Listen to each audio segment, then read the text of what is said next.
श्री स्वामी समर्थ अवधूत चिंतन श्री गुरुदेव दत्त तुम्हा सगळ्यांचं आपल्या चॅनलमध्ये स्वागत करते। तर बघा, वटपौर्णिमा आपली येत आहे। वटपौर्णिमेचा उपवास शास्त्रोक्त पद्धतीने कशा पद्धतीने आपण करू शकतो, उपवासाला कोणते पदार्थ आपण खाऊ शकतो, उपवास करत असताना आपण कोणते नियम पाळावे हे खूप महत्त्वाचं ठरत असतं।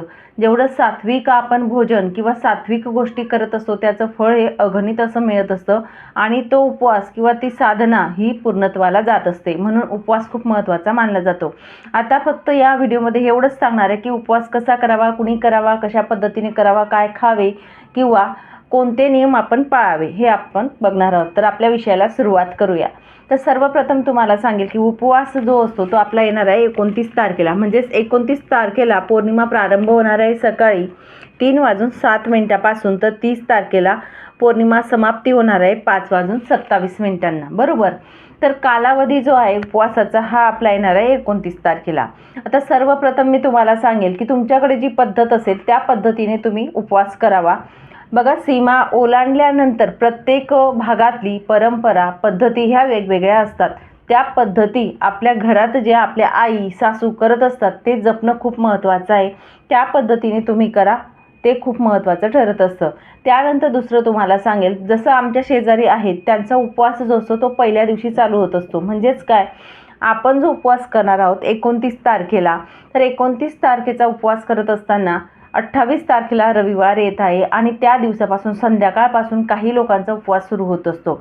आता हरतालिकेचा उपवास काही लोक पूर्ण 24 तास करत असतात, म्हणजेच 2 दिवस करत असतात। असं पण म्हणजे काही महिला असतात जोपर्यंत तो हरतालिकेचा तिथी असतो त्या दिवसाचा, त्या पद्धतीने। पण मात्र पौर्णिमा आपली येणार आहे 29 तारखेला सकाळी लागणार आहे, त्यामुळे ह्यावेळी प्रॉब्लेम आलेला नाही। पण पहिल्या दिवशी सुद्धा रविवारच्या दिवशी आपल्याला काही नियम पाळायचे आहेत आणि तो नियम म्हणजे सगळ्यात महत्त्वाचा मांसाहारचा। जे कोणी मांसाहार वगैरे करत असतील त्यांना आवर्जून मी सांगेल की पहिल्या दिवशी आपल्या घरात मांसाहार आपण खाऊ नये। मांसाहार हा पचायला खूप जड असतो, 2 दिवस पचनक्रिया या पदार्थांची होत नाही। तसं जर बोलायला गेलं तर मांसाहार करूच नाही, पण जे कोणी करतात त्यांच्यासाठी हा वादविवादचा प्रश्न नाही। पण त्यांच्यासाठी निदान सांगेल की रविवारच्या दिवशी मांसाहार कुणीही करू नका। आपल्या घरात जर शिजवलंच नाही तर अतिउत्तम, पण जर काही लोक ऐकत नाही किंवा खूप काही प्रॉब्लेम असतात, जॉईंट फॅमिली असते, तर घरातले नाही ऐकणार तेव्हा मग आपण वाद करू शकतो का? नाही। तर आपण महिला ज्या असतात त्या महिला वर्गांनी कुणीही स्त्रियांनी मांसाहार करायचा नाही, हे लक्षात घ्या। त्या दिवसापासून आपण सात्विक असं भोजन घ्यायचं आहे आणि त्यानंतर आपण मग तर मांसाहार करणं हे आपल्याला टाळायचं आहे आणि सात्विक भोजन आपण घ्यायचं आहे, हा मोठा नियम त्यामधला असेल। त्यानंतर दुसरं सांगायला गेलं तर बघा, उपवासाचे प्रकार जे असतात किंवा पद्धती जी असतात ती वेगवेगळी असते। आता उपवासाची पद्धत म्हणजे काही घरांमध्ये 29 तारखेला आपण उपवास करणार आहोत बरोबर, तर सकाळी चहा वगैरे कोणी घेत असतं, त्यानंतर उपवाशी राहत असतात, काही घेत नाही।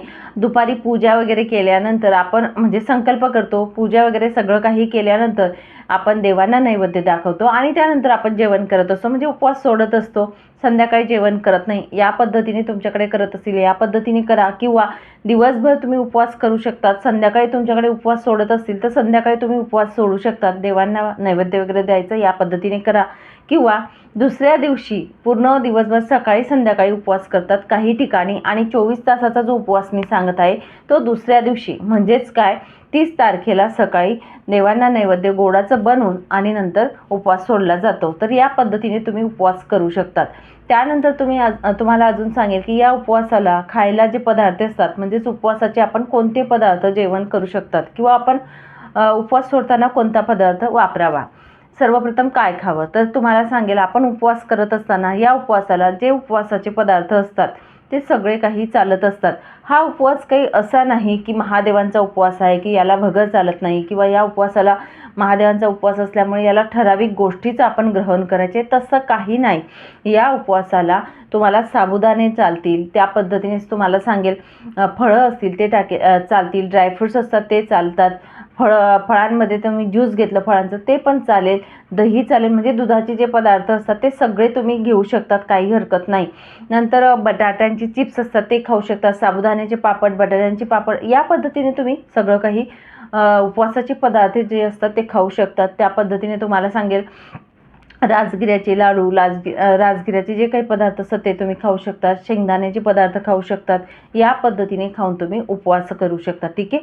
तर या ज्या वस्तू सांगितल्या किंवा या वस्तू हे पदार्थ खाऊन तुम्ही हा उपवास करू शकता. तुमच्या गोळ्या औषधी असतील तर सर्वप्रथम सांगेल तुमची तब्येत जपणे खूप महत्त्वाचं आहे. तब्येत जपा. तब्येत व्यवस्थित असेल तरच तुम्ही उपवास व्यवस्थितपणे करा. नाहीत तुम्हाला झेपत असणार तर तुम्ही दुपारी जेवण करा. पूजा वगैरे केल्यानंतर संध्याकाळी तुम्हाला उपवास झेपत नसेल तर तुम्ही परत जेवण करू शकता. शेवटी आपली तब्येत महत्त्वाची आहे आणि त्या पद्धतीने आपण उपवास करू शकतो. अजून तुम्हाला इथे सांगेल की आपण उपवास सोडत असताना कशा पद्धतीने सोडावा किंवा काय खावे उपवास सोडताना, हा बऱ्याच महिलांना प्रश्न असतात. तर सर्वात तुम्हाला सांगेल की आपण उपवास सोडत असताना गोडाचं नैवेद्य आपल्याला बनवायचं आहे. गोडाचं काहीही बनवा. आता आमच्याकडे पुरणाच्या पोळ्या करतात. तुमच्याकडे जे काही पदार्थ बनवत असतील ते बनवा किंवा गोड काहीतरी शिरा बनवू शकतात किंवा मग बघा बासुंदी असते ते बनवू शकतो. जी तुम्हाला शक्य होईल ती वस्तू तुम्ही गोडाची बनवा आणि गोडाचाच नैवेद्य आपल्याला दाखवायचा आहे. संकल्प आपण केलेला असतो तेव्हा मग आपण नैवेद्य ठेवत असताना नमस्कार करावा. तुमचा जो उपवास असतो तो पूर्ण झालेला असतो तिथे सांगावं आणि या पद्धतीने देवाला नैवेद्य वगैरे दाखवून मग आपण उपवास सोडायचा असतो. या गोष्टी आपण पाळायच्या आहेत आणि या पद्धतीने आपल्याला उपवास करायचा आहे. उपवास हा सौभाग्यवती महिला करू शकतात. गर्भवती महिला ज्या असतात त्यासुद्धा करू शकतात. अजून सांगेल की विधवा महिलांनी करायचा का, तर नक्कीच विधवा महिलासुद्धा हा उपवास करू शकतात. विधवा महिला पूजा करू शकत नाही फक्त, पण वडाच्या झाडाखाली आपल्या मैत्रिणी वगैरे जात असतील तर त्यांच्यासोबत त्या तयारी करावी छानशी. त्यांना पण आपण सुद्धा आपली जबाबदारी असते. शेजारी विधवा कोणी असेल तर त्यांना आपण घेऊन जावं की विधवा महिलांनी सुद्धा जावं. आपली मैत्रिणी असेल त्यांना पण घेऊन जा आणि नमस्कार वडाच्या झाडांना करायला लावायचं आणि आपल्या मुलांसाठी आपण तिथे प्रार्थना करायची. बघा वडाचं झाड असं आहे, 10 मिनिट तुम्ही तिथे बसले, त्या छायेत बसले तरीसुद्धा आपल्याला स्फूर्ती येत असते. असं वडाचं झाड असतं. ऑक्सिजन जास्त प्रमाणात येतो. म्हणून तुम्हाला सांगेल त्या झाडाखाली आपण जी काही प्रार्थना करत असतो त्यामध्ये ब्रह्मा विष्णू महेश सामावलेले असतात. म्हणून त्या दिवशी त्या तिथीला आपण जी काही प्रार्थना करत असतो ती अगदी देवांपर्यंत पोहोचत असते. म्हणून विधवा महिला जरी असल्यात ना तरी तुम्ही नमस्कार करा. तुमच्या मुलाबाळांना सुखी ठेवण्यासाठी आपण त्या दिवशी उपवास करायचा आहे आणि तिथे नमस्कार करायला जायचं आहे. असं मनात आणू नका की मी विधवा आहे म्हणून मी कशाला जाऊ किंवा मी कशाला करू, हे मनात ठेवायचं नाही. या पद्धतीने तुम्ही करू शकतात.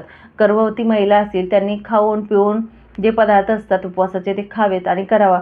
वडाच्या झाडापर्यंत जाता आलं तर जा, नमस्कार करा किंवा पूजा करता आली तर करा. नाही तुम्हाला शक्य होत, बेड रेस्ट सांगितला आहे, घरात तुम्ही आपल्या घरीच राहून नामस्मरण करून तुम्ही भगवान शंकरांचं करा, भगवान श्री हरी विष्णूंचं करा, कुठलंही नामस्मरण करून तुम्ही फक्त घरीच मनाने भक्ती केली, उपासना केली तरीसुद्धा चालेल. या पद्धतीने तुम्ही उपवास करू शकतात. या उपवासाचं फळ हे अगणित मिळत असतं. शेवटी उपवास म्हणजे काय, तर आपल्या मनाची श्रद्धा, आपली भावना खूप महत्त्वाची असते आणि त्या भावनेने, त्या श्रद्धेने बघा दगडाला सुद्धा आपण पूजत असतो तर तो देव तयार होत असतो. तशीच आपली श्रद्धा खूप महत्त्वाची असते. तुम्हाला झेपेल त्या पद्धतीने तुम्ही उपवास करू शकता. चला मग इथेच थांबते. श्री स्वामी समर्थ.